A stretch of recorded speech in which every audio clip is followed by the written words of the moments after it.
So, all right. So, welcome to the Quit Your Whining pre-show. All right. So, want to do a little brief rant on a few things before I actually get things started. Few things I would like to address that I've been asked about a couple of times and thought I might want to address to the general audience. Particularly a few interesting, few things that have been quandaries and such last few weeks. Let me get my Facebook stream going real quick. Okay, so let's start with the first one. Last Man Standing. Okay, so Last Man Standing, the Tim Allen sitcom, got canceled recently. Now, a lot of people are trying to speculate on why it was canceled. Some people are saying, oh, it was canceled due to ratings, or it wasn't canceled due to ratings because it was actually one of the highest rated shows on the network. In fact, of their comedies, I think it's actually their second place show, and in total viewership, I think it's actually third place. But a lot of people are wondering, well, if it was doing so well, why would you cancel it? Now, a lot of people think it has to do with the liberal bias or the conservative bias the show has. It does make fun of liberals and progressives quite often, and is a bastion of conservative. It is very conservative leaning in terms of the humor. They take their jabs at Obama quite a bit, and the show is definitely skewed in that direction. I'm not going to deny that. I watched the show myself. I've been a recent convert. I started watching, I think, around season 4. So I've watched it for the last couple of years. Now, they are saying that, it was canceled due to its politics, and particularly Tim Allen's. On that, I'm sorry, I have to call 100% absolute bullshit on this. Main reason being, it lasted 6 years. ABC is already in the process of changing their lineup. Their ABC also canceled their 2018 lineup is quite different than the current lineup they have right now. Mainly, they're getting rid of the comedies on Fridays and replacing it with a action block, kind of. Agents of S.H.I.E.L.D., Marvel's Inhumans is moving there. Once Upon a Time is moving there. And they're going to keep it kind of in a family kind of fantasy action night rather than being a comedy night. The comedy shows that they do have are moving to Tuesdays, which keeps the middle is going to be there. The Mayor's there. We also got Wednesdays where the Goldbergs is, Speechless, and Modern Family, American Housewife, and Designated Survivor, which I think is actually not a comedy, but I'm not that familiar with their shows. But in any case, they changed their lineups to where it was. They're moving it from Friday. They took it off of Fridays, and they're going to move it to another area. Well, the problem is the show, despite getting rather good ratings, it's not cheap, and that's what most people don't understand. It isn't an Disney show. Yeah. Disney doesn't own it. Actually, it's a 20th Century Fox show. 20th Century Fox produces Last Man Standing. It just airs on ABC, which means there's a licensing fee they have to pay on top of for that show, instead of paying just the internal costs like you would associate with, let's say, Marvel Agents of S.H.I.E.L.D. or Dr. Ken, which I think Dr. Ken, which was Last Man Standing's companion show, was an ABC Studios Sony joint production. I think the Goldbergs might actually be ABC produced. Yeah, oh no, it's Sony as well. A lot of their shows, I guess, actually are produced by Sony. Man, do they have any comedies that actually are theirs? That's a good question. The Middle might be. That's a good question. I'm actually kind of curious on this. What do they actually own that is theirs? No, The Middle also is not their property. So apparently none of the shows they actually kept that are comedies are actually Disney properties. They are all purchased shows. Yeah, and Off the Boat is also another one that actually isn't theirs. I think maybe Blackish might be. Uh, Blackish is an ABC studio show. So yeah, Blackish is one of them. In any case, it is a licensed show, so they got to pay extra money.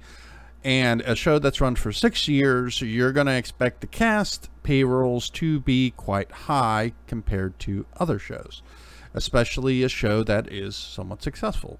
In the end, ABC decided they want to keep younger shows. Most of these shows that are on the list are younger shows, and they can get cheaper. ABC is looking to make some changes and canceled it because of strictly money.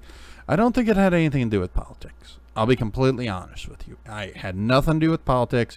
It had everything to do with money. The show's in syndication. They got up to enough episodes to do that. It's very successful in syndication. I'm sure because it is very well watched in syndication, to my understanding. So I do suspect that the reason for it getting canceled was due to just cost. So rack it up to that. A couple other things I want to touch on before we get started properly. Let's talk about good old Donald Trump. Yes, my friend Donald. Let me share this pre-show thing on my Facebook real quick, because I'm going to make sure people know the pre-show's up. All right, so I want to address a couple things they've been bitching about old Donald on lately. Ironically, he's been kind of good this week, although with the incident in Manchester, which we'll be talking about, I think he may have stepped on a little bit there. So, 1 second here.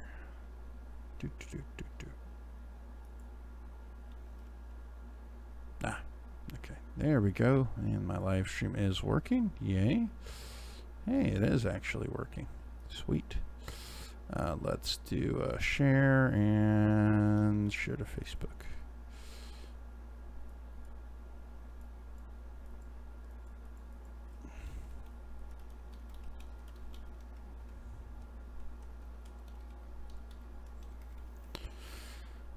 All right. So, all right. Good old Donald this week. So let's go through some headlines and do that for the pre-show. Do a little fun for a few minutes. Things don't look too good with Michael Flynn is apparently being back in the news. They're now contemplating him because of what he did and him lying in front of to Congress and stuff. They want to press charges against him. That's going to be an interesting turn, to say the least. So we shall see how that turns out. There was something my wife pointed out to me, but I'll talk about later. So, and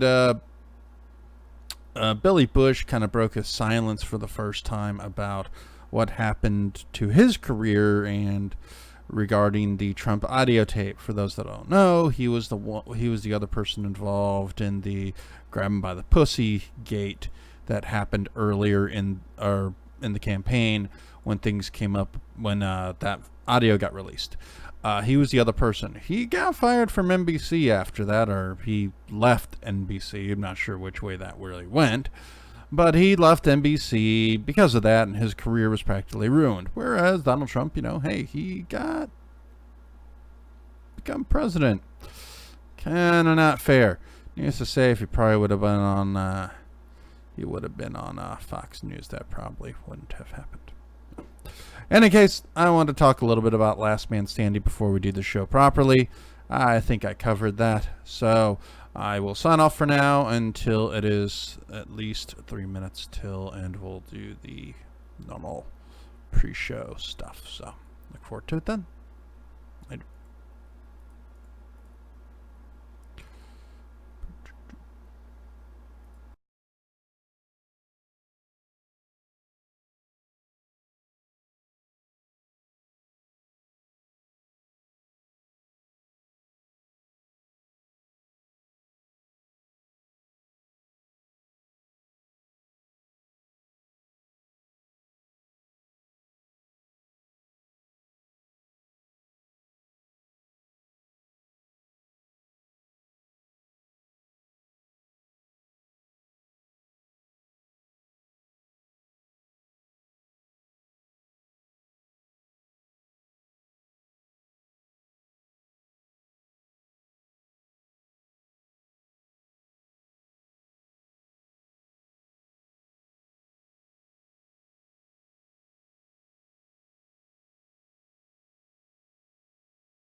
Welcome. Quit your whining. Quickie.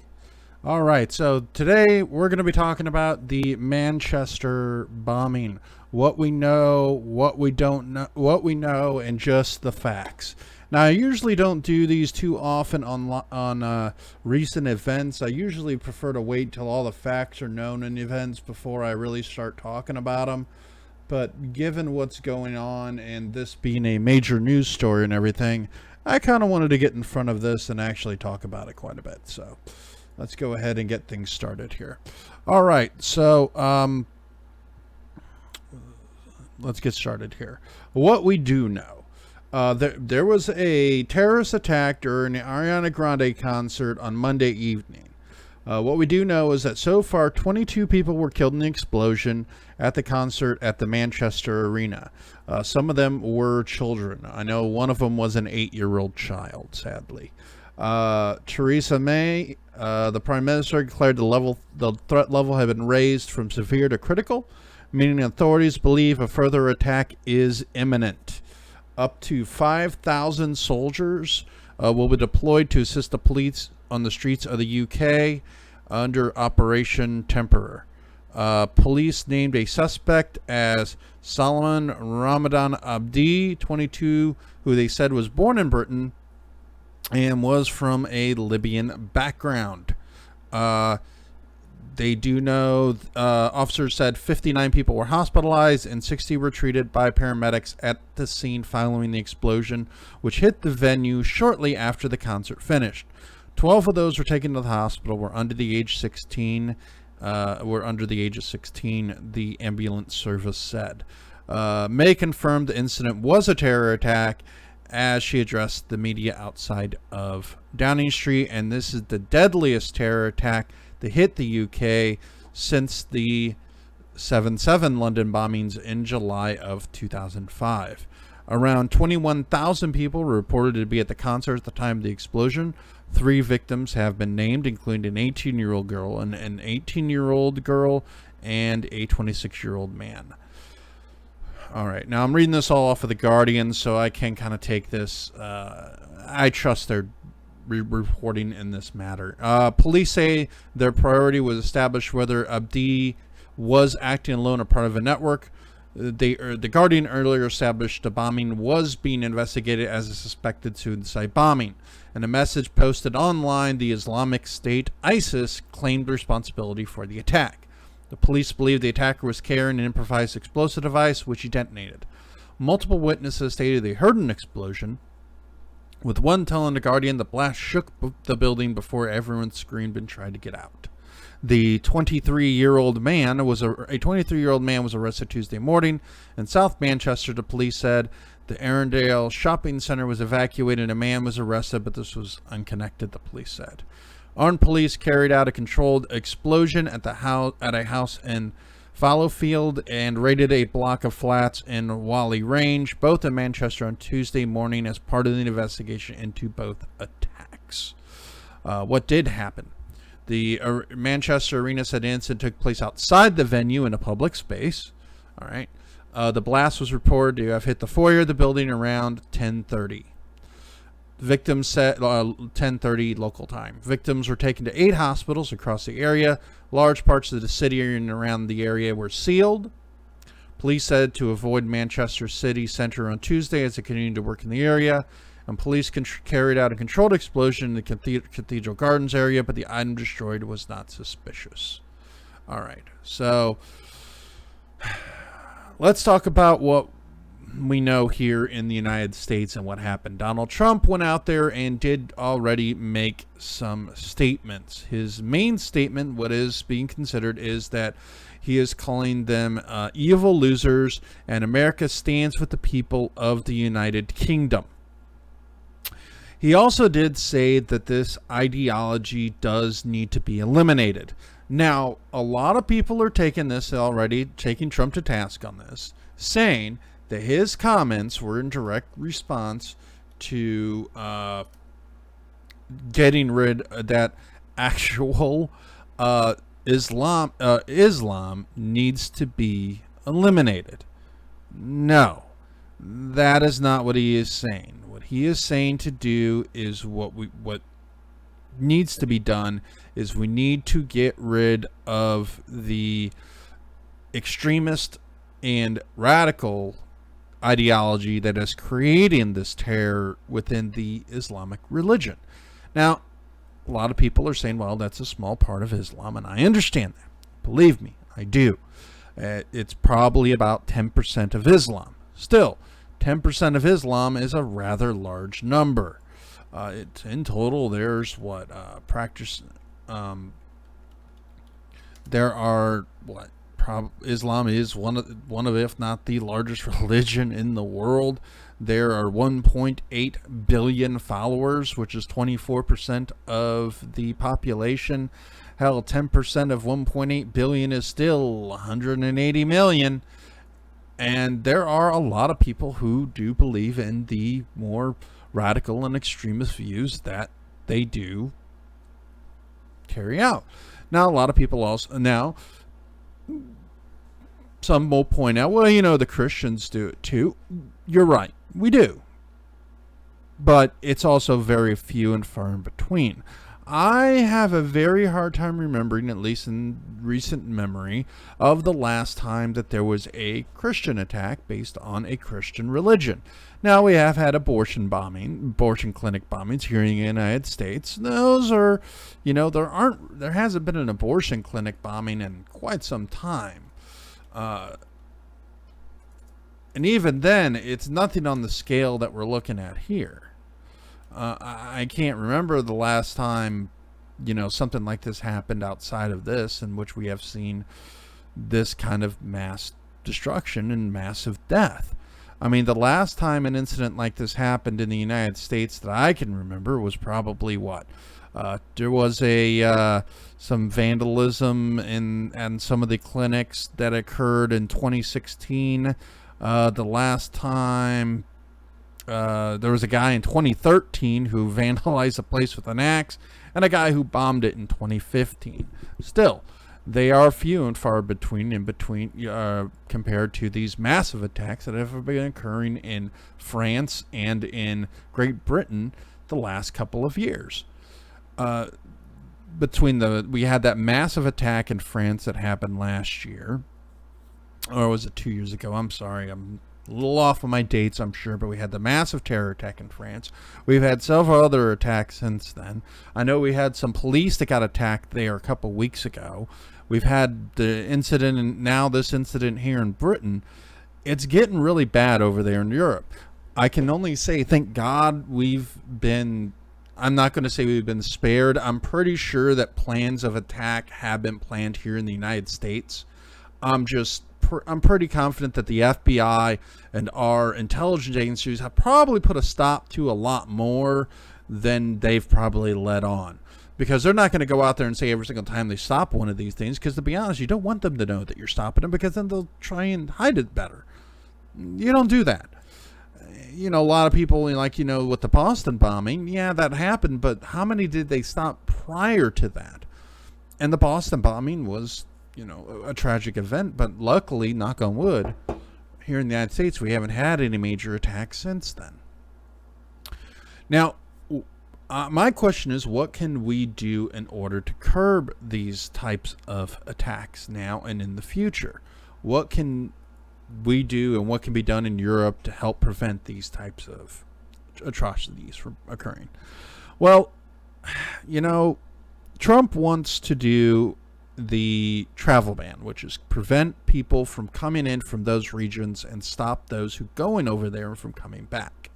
Now, I will say this, at least in our cases, that would help, because several people who have committed terror attacks, I believe the Boston bombers, for instance, and the San Bernardino, and I believe the San Bernardino shooters as well, were actually people who went overseas and came back.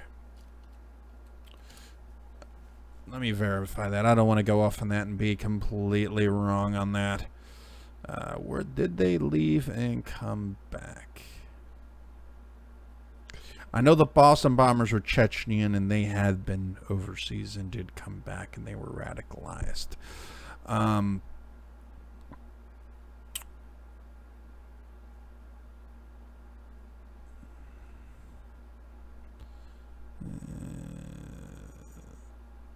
No, I don't believe that they did actually travel out of the country. I don't believe that the San Bernardino shows should travel out of the country. But in any case, preventing people from coming over that could cause potential problems is something we need to do. We do need to step up vetting. And I do agree that we need to come up with a better vetting system than we have right now. Now, one problem that we do see in Europe isn't necessarily the bombings and terror attacks, but there have been increases in Sweden and other countries, Sweden particularly, and a few other countries, where rape and crime has increased in areas where the refugees have taken shelter. Some people say it's because of the fact that, the refugees are there. There is some stats that correlate to that. And we don't want that type of thing happening here in the United States, where they come in and we take them and put them in areas where it causes problems. The other issue is that, back in when families integrated to the United States, and we were the big melting pot. Everybody would integrate into each other's society, and we accepted. We were more or less accepting. You melded in and integrated into our society. When it comes to these with people coming in from the Middle East, a lot, at least over in Europe, they're not assimilating. They are not melding into the culture that already exists.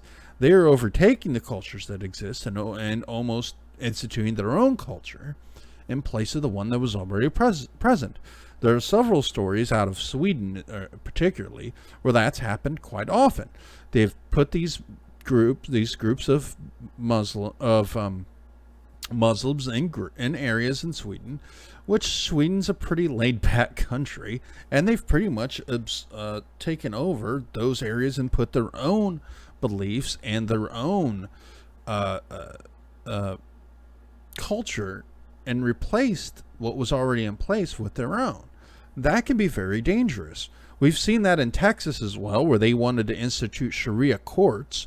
There are several areas in the country where they've been trying to institute Sharia courts for years, and what are pretty much just Islamic kangaroo courts in order to deal with things like marriages and property and things like that. Luckily, they've been shot down for the most part because they've been deemed to be, as they should be, kangaroo courts, which aren't allowed in this country. So they have stopped them. But in some places in Europe, those have been established. And that does come back to part of the problem that we're having is that we're letting people come over here, but we're not actually encouraging them to assimilate into our culture or to become part of our culture. We're more or less just saying, come over here, do the same thing you've been doing, and we're just going to have to accept it because there's nothing anyone can do about it. Now, you could say, well, that's just not right. You can't tell people to give up their beliefs and just become Christian or something like that. No, I would never suggest that. But you have to be accepting of if you come into a country such as ours, or you go into another person's, you come into someone else's neighborhood or someone else's community, you have to be willing to accept them as much as you want them to accept you. You can't just reject them and only accept your own culture and beliefs and reject them outright and push them out of their own community because that's what you want in place. That is, I'm sorry, ideologically, that's wrong. It's happened in the past. I don't like it. I've never liked that kind of thinking. I don't think anybody should ever go into any community and push anybody out. I don't believe in that. Every community should be welcomed. Anybody should be welcomed into the community as long as they are coming in and accepting of other people's views and religion as well. For instance, I live in a predominantly Christian, Baptist mostly, community in Florida. I live in Plant City, and we live in Hillsborough County, which is right next to Pinellas County. For those that don't know, Pinellas County is home to Scientology.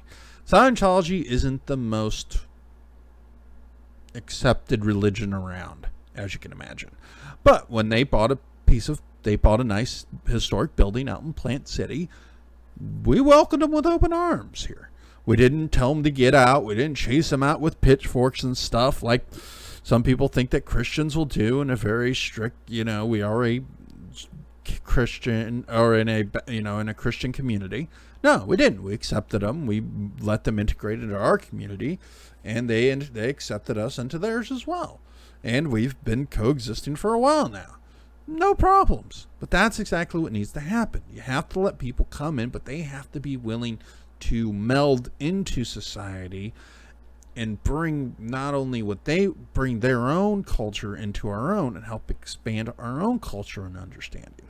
Not just go in and say, I don't want to associate or integrate with this community. Instead, I want to impose my own views into the community.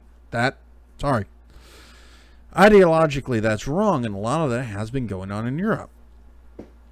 And we do see that, we have people who are coming over here who have done some rabble-rousing that have come from over here through legal means, such as visas, and coming in on education visas and coming in on work visas, that have come over here legally and have done some rabble-rousing in the past. There have been a couple of people kicked out for it.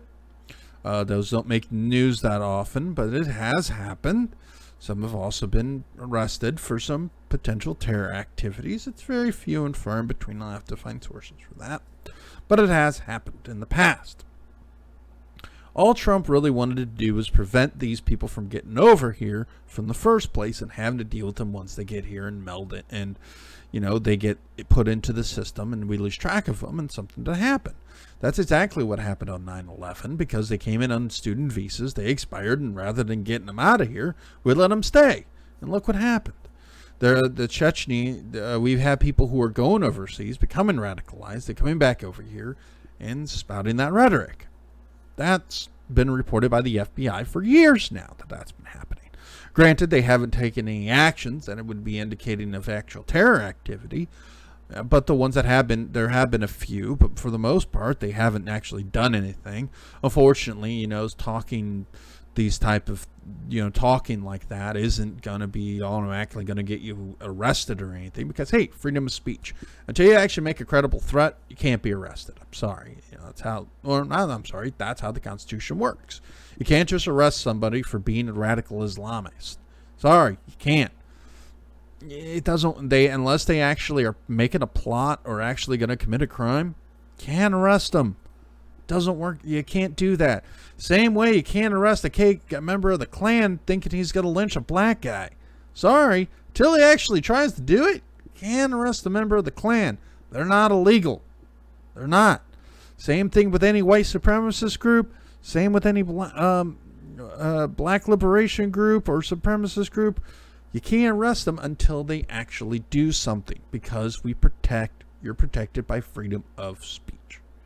Just like how, and I'm pretty sure the president also understands that you can't kick out, he never wanted to kick out the Muslims. That never was an option. I've never remembered him saying he was going to go and kick out the people who are here legally. You're here on a visa, you're here on any other, if you're here on a visa or you're on a green card or anything like that, he wasn't going to deport you because you're a Muslim or a Hispanic or anything like that. It wasn't going to happen. What he was only going to do was prevent people who are coming in for a brief period of time. I believe it was going to be 30 days to 6 months. Stop, except for Syria, which was indefinite. And we're kind of at war over there right now, so it's probably best to not let them in. But there's everybody coming in those areas, Christians included, on a case-by-case basis, review them and allow them in a case-by-case basis and slow down that influx from that area. So rather than just leave the faucet open and let them all come in, he wanted to close the faucet off a little bit and kind of stop the flow a little bit and let it trickle in instead of just having the valve fully open and letting them all come in. Personally, I don't see a problem with that, but hey, everyone saw it as being a ban, a Muslim ban. Whatever. it isn't a Muslim ban. He wasn't banning people from coming to the United States. You were still allowed to come here. It just was going to take a little longer than people expected. That's all it did. But, they had to take it, twist it, mold it into a political piece, so it eventually became the Muslim ban. Now, would that actually prevent attacks like this in this country? In all honesty, given what we've seen the last few attacks, probably not. I know you're like, well, you're for it, but now you're saying it wouldn't actually do anything. Well, I'm not saying it won't prevent attacks. It will make it a little easier to investigate said attacks, and that's the truth. I mean, think about it this way. If you're actually preventing people who might be a potential problem in here, who might become a potential problem later on, you're not letting them into your country, or you're not letting them in, at least you don't have to waste resources investigating them when you should be when instead you can investigate domestic issues and dedicate your resources to that. I mean, if you're in an area with a lot of crime and you can prevent people from preventing more certain types of crimes from being committed in order to, shore up resources, you probably should do something about that. Those other crimes, not just say, well, that crime's not really a big problem, so don't worry about it. Well, there's a crap tons of murders here, so what we're going to do is just let drug deals happen and let drugs come in, because we really want to just focus on the murders and not the drugs. No, you stop the drugs so you can focus on the murder. So it's a little easier to focus on your problem with all the murders and not have to worry about the drugs. You don't just take all the resources off the drugs and dedicate them directly to murders. It doesn't work that way. You eliminate risk, get rid of risk, so you can so you can focus more on things you can't control as easy, or you can dedicate more resources to this particular aspect of the investigation. Risk management. Basic risk management here. So, all right. Again, I think my heart goes out to all the people in Manchester who were in England right now who are affected by this bombing. It does look like it was a domestic terrorist situation. They weren't people who came in. It was homegrown terrorists. Those are the worst we can possibly deal with, because there is no way to really... It's harder to find these kinds of people. You don't really have them on watch lists a lot of times. Sometimes they've never even been reported. Like, again, San Bernardino, they were never reported for fear of, if they did report it, they would be labeled as being, as profiling or stereotyping, which that in my mind is problematic among itself. Snitches get stitches. Sorry, I don't subscribe to that. If you think something suspicious is going on, you need to report it to your local authorities, because it could save lives. But, when we sit here and we condemn these poor people for doing so, or we berate them, or, we humiliate them in the media and in public because of something they decided to speak up, you're going to kind of destroy the goodwill that happens when people do these things. Can't do that as people. Sorry. Well, let me know what you think. Be sure to comment below on the stream. Let me know what you think. Also, let me know on Facebook at Quit Your Whining on Facebook. Let us know there. Also, you can follow me at Admiral Joker on Facebook, and also Admiral Joker on Twitter. We're going to be doing more. I didn't dwell on this too long, but I really wanted to talk a little bit about this and give my 2 cents on terrorism in general, and just give my thoughts out there, because I know I've had a couple of people ask me about my thoughts on it. I don't really think this is something that could have been prevented outside of normal counterterrorism measures. It wasn't something that I don't think could have been stopped by stricter immigration policies or anything like that. My heart goes out to these people, and hopefully the perpetrators involved and those who planned this bombing. I believe some of the people who perpetrated it, at least the bombers, did die. From my understanding, they may have already they are dead. But in any case, hopefully, if there is any masterminds, anyone alive who helped plan this bombing, they are caught and brought to justice and prosecuted. to the full extent of the law. And hopefully they can lead to other cells, hopefully, so we can prevent further attacks and tragedies such as this. So now, and please don't take anything I say as being Islamophobic or anything like that. I love everybody of every religion.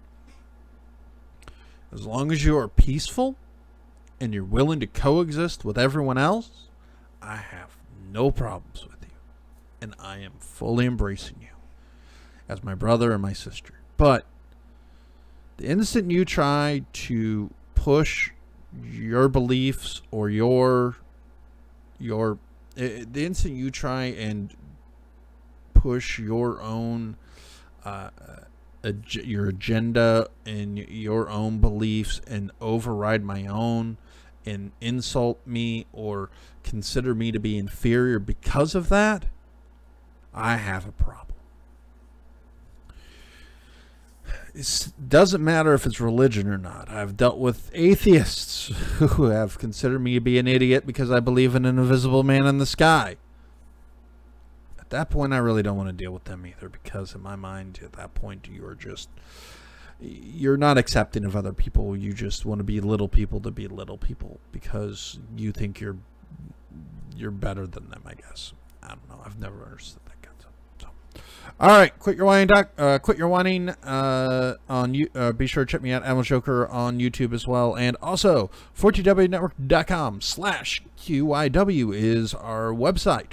So be sure to check that out as well. So, all right. So everyone, have a good night.